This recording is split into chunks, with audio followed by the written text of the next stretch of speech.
I bought this car a couple of years ago from a family in Miami. And being a Miami car, it was equipped with AC, but the AC, of course, did not work. The family I bought it from didn't really know much about the history of the car, as the actual owner had passed away, so I decided to dive in and figure out what was going on. I originally got a hold of some R12 refrigerant and charged the system up, and sure enough, the compressor clutch engaged and started pumping out cool air, but it didn't last very long. After a day or so, it had quit working again. So I figured I needed to go in and do some leak detection and convert the car to R134 to make it a practical system. I've never seen the type of AC that's installed by dealers on these things, but this is not it, apparently. This was an aftermarket conversion that includes two electric fans, a pusher and a puller, and compressor, and the receiver dryer with the pressure switch mounted on it.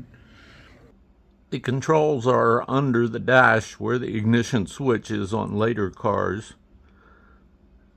The evaporator is under the passenger side dash. Includes a lot of duct work. The fan motors are also built into this box. I'm here with our old derelict R134, AC machine. As you can see, it's had a rough life. Doesn't owe us anything at this point, but I've got a vacuum running on it for 30 minutes, and I've told it to do a leak test on the system. So I'm going to go off now and set a timer on Google and just come back in a half hour and see what's happening. It's finished up 30 minutes of vacuuming the system, which was probably really unnecessary because the system still had some residual pressure on it. But I wanted to do it. So now it's doing a leak test that takes approximately 10 minutes. And we'll see what the result of that is.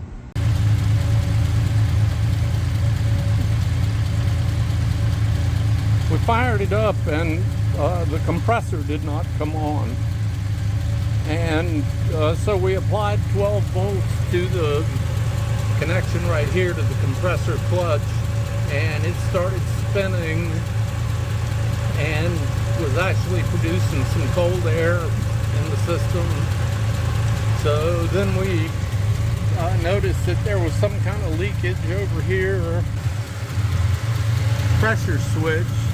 So I jumped out the pressure switch, and it started working. It is actually putting out some cold air in the car. So now I'm going to go in search of a 1970s vintage pressure switch.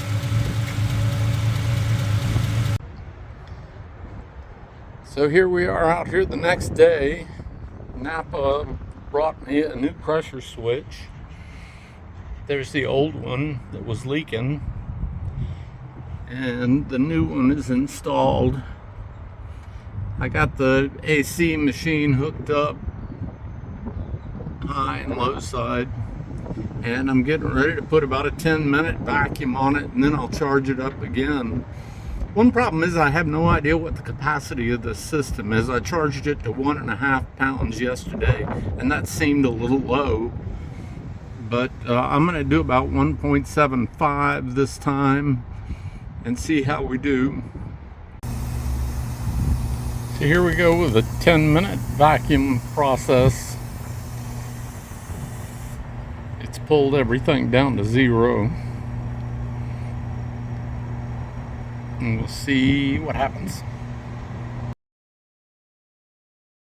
At the passenger side eyeball duct, the temperature came down to 40 degrees.